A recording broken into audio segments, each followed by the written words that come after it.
Assalamualaikum warahmatullahi wabarakatuh. Selamat pagi Ibu Siti Nurhayati dan teman-teman lainnya yang berbahagia. Marilah kita panjatkan puji beserta syukur kita kehadirat Allah Subhanahu wa Ta'ala karena telah memberikan rahmat sehingga kita dapat berkumpul di Zoom meeting pada kali ini.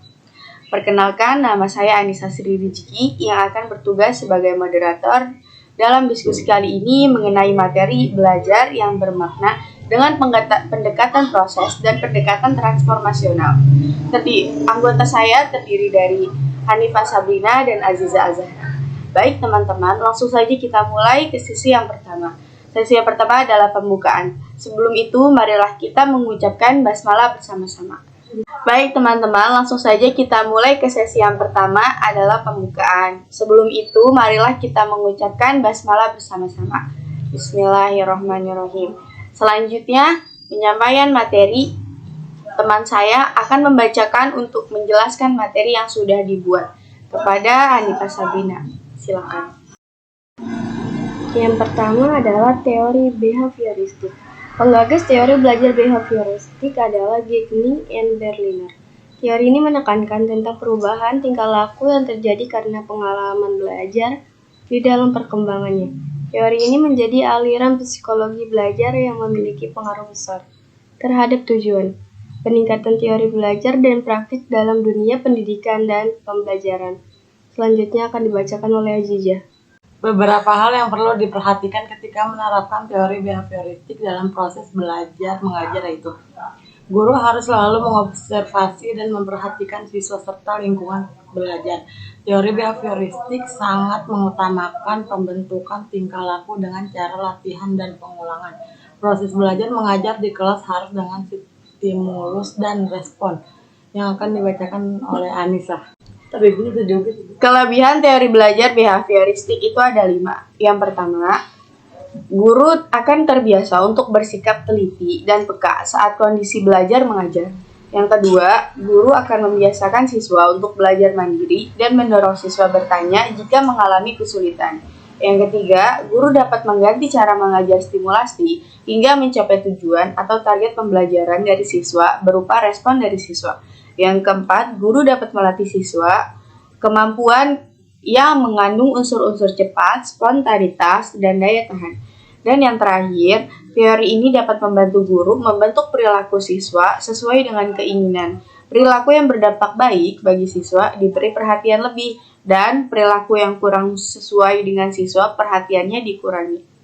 Selanjutnya akan dibacakan oleh Hanifah.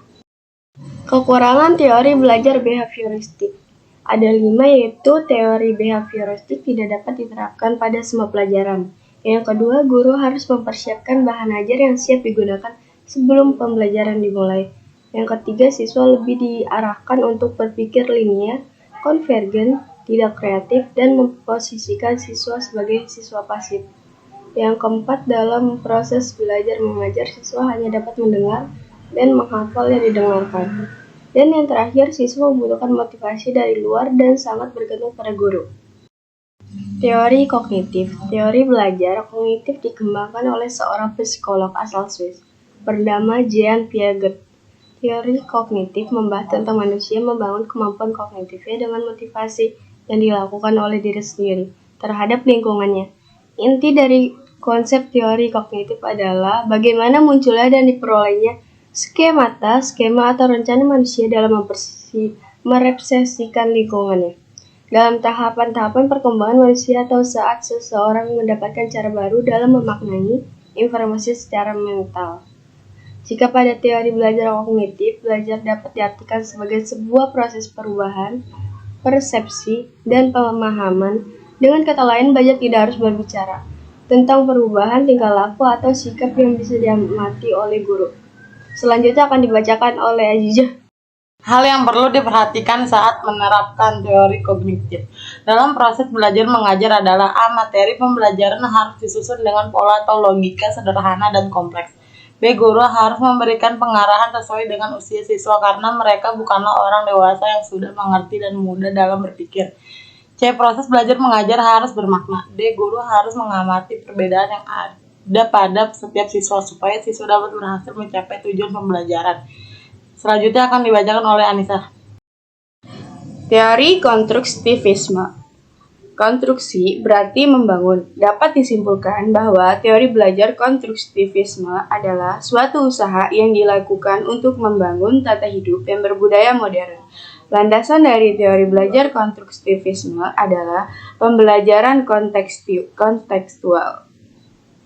Selanjutnya akan dibacakan oleh Anifah. Beberapa hal yang perlu diperhatikan untuk menerapkan teori konstruktivisme dalam proses belajar mengajar adalah ada 4, yaitu ketika mengajar sebaiknya guru memberikan kesempatan kepada siswa agar dapat mengeluarkan pendapat dengan bahasanya sendiri. Yang kedua, siswa diberikan kesempatan untuk menceritakan pengalamannya agar menjadi siswa yang menjadi lebih kreatif dan imajinatif.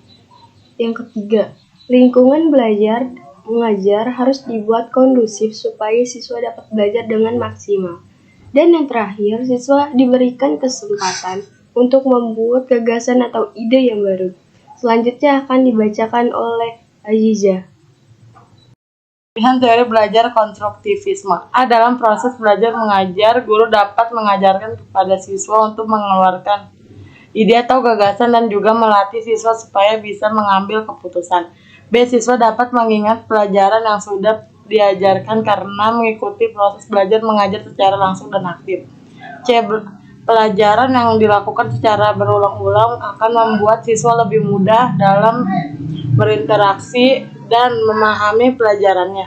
D. Ketika proses belajar mengajar, siswa lebih mudah beradaptasi dengan lingkungannya dan mendapatkan pengetahuan baru, misalnya berinteraksi dengan teman-temannya dan guru.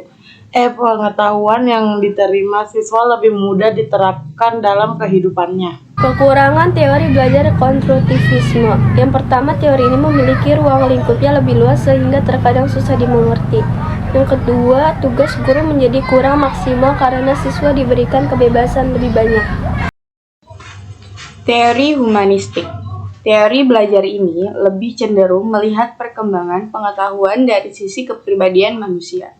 Hal ini disebabkan karena humanistik itu sendiri merupakan ilmu yang melihat segala sesuatu dari sisi kepribadian manusia.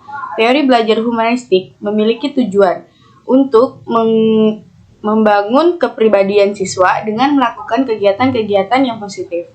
Teori belajar humanistik menekankan kepada pembentukan kepribadian, perubahan sikap, menganalisis fenomena sosial, dan hati nurani yang diterapkan melalui materi-materi pembelajaran.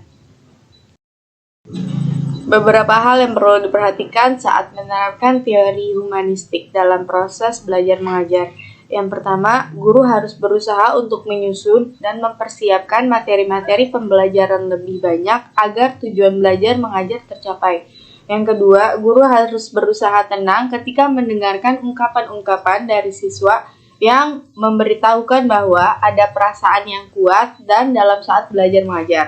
Yang ketiga, guru adalah fasilitator guru yang memberikan perhatian kepada siswa dan menciptakan suasana kelas kondusif. Yang keempat, guru harus dapat mengenali dan menerima kelemahan-kelemahan pada dirinya supaya saat mengajar akan lebih tenang. Yang terakhir, guru harus mengetahui keinginan dari setiap siswa karena keinginan-keinginan yang ada pada setiap siswa dapat penambahan kekuatan dan mendorong semangat belajar. Selanjutnya akan dibacakan oleh Anifah. Kelebihan teori belajar humanistik ada 2, yaitu tingkat keberhasilan atau indikator penilaian dari teori kelebihan.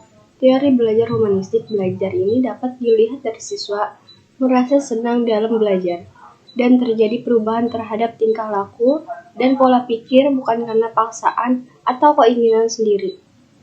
Yang kedua, siswa diharapkan menjadi manusia yang bisa mengatur dirinya sendiri dan menjadi pribadi yang tidak terikat oleh pendapat orang lain, tanpa harus merugikan atau mengambil hak-hak orang lain. Selanjutnya akan dibacakan oleh Aziza. Kekurangan dari teori belajar humanistik. Siswa yang tidak dapat memahami akan potensi dirinya, maka siswa itu akan tertinggal dalam proses belajar mengajar. Belajar yang bermakna. David Asubel 1963 mengklasifikasikan belajar dan dua dimensi.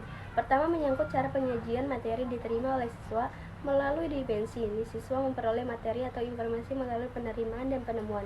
Dimensi kedua menyangkut cara bagaimana siswa dapat mengaitkan informasi atau materi pelajaran dengan struktur kognitif yang telah ada.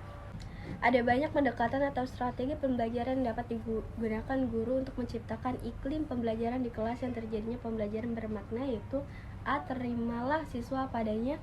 B. Kenali dan bina siswa melalui penemuannya terhadap diri sendiri. C. Usahakan sumber belajar yang mungkin dapat diperoleh siswa untuk dapat memilih dan menggunakannya. 4. Atau D. Digunakan pendekatan inquiry discovery. E. Tekankan pentingnya pendekatan diri sendiri dan biarkan siswa mengambil tanggung jawabnya sendiri untuk memenuhi tujuan belajarnya. Akan tetapi, pemahaman konsep, prinsip, dan ide-ide itu bisa dicapai melalui proses belajar deduktif. Ada 3 manfaat penting dalam menerapkan pembelajaran bermakna bagi siswa, yaitu yang pertama, informasi yang dipelajari secara bermakna lebih lama dapat dilihat. Yang kedua, informasi baru yang dibangun siswa akan memudahkan proses belajar berikutnya untuk materi belajar berkelanjutan. Dan yang terakhir, informasi yang dilupakan sesudah terbangun struktur pengetahuan baru akan mempermudah proses belajar hal-hal yang mirip walaupun telah terlupakan. Selanjutnya akan dibacakan oleh Aziza. Pelajaran dengan pendekatan proses. Istilah proses diartikan sebagai urutan dari beberapa kegiatan yang memerlukan sumber daya sehingga dapat mengubah input menjadi output yang sesuai perencanaan. Singkatnya, pendekatan proses didefinisikan sebagai suatu pendekatan dalam pengajaran yang memberikan kesempatan kepada siswa untuk terlibat aktif dalam proses penemuan suatu konsep sebagai suatu keterampilan. A. Proses mengalami. B. Proses penemuan. Pendekatan proses bertolak dari suatu pandangan bahwa setiap memilih potensi yang berbeda dan dalam situasi yang normal mereka dapat mengembangkan potensi secara optimal. Pembelajaran transformasional. Pembelajaran transformasional pada dasarnya merupakan suatu pembelajaran yang menghasilkan perubahan mendasar pada diri siswa. Adapun pengertian transformasional yang dikutip dari Webster Dictionary dapat disimpulkan bahwa transformasi memiliki makna merubah bentuk, penampilan, dan atau struktur, mengubah kondisi, hakikat, atau karakteristik, mengganti substansi.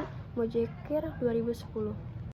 Adapun proses pembelajaran transformatif menurut Ileris 2011, 117, 118 meliputi yang pertama, merenungkan secara kritis sumber, karakteristik, dan konsekuen dari asumsi yang relevan yang baik milik kita sendiri maupun orang lain.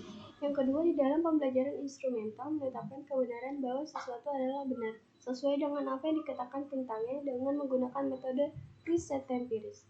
Yang ketiga, di dalam pembelajaran komunikatif tiba pada keyakinan yang lebih bisa diilustrifikasi dengan cara berperan serta secara penuh dan bebas dalam wacana yang berwawasan dan berkesinambungan.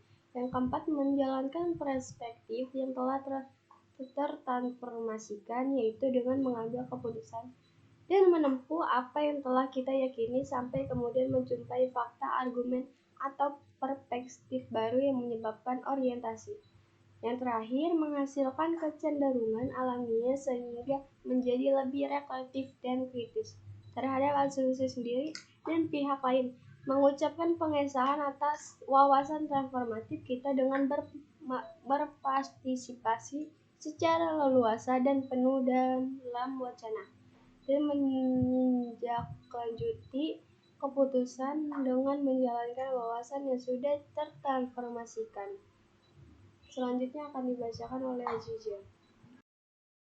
Teori pembelajaran transformatif merupakan epistemologis metakognitif tentang penalaran evidensial, instrumental, dan dialogikal.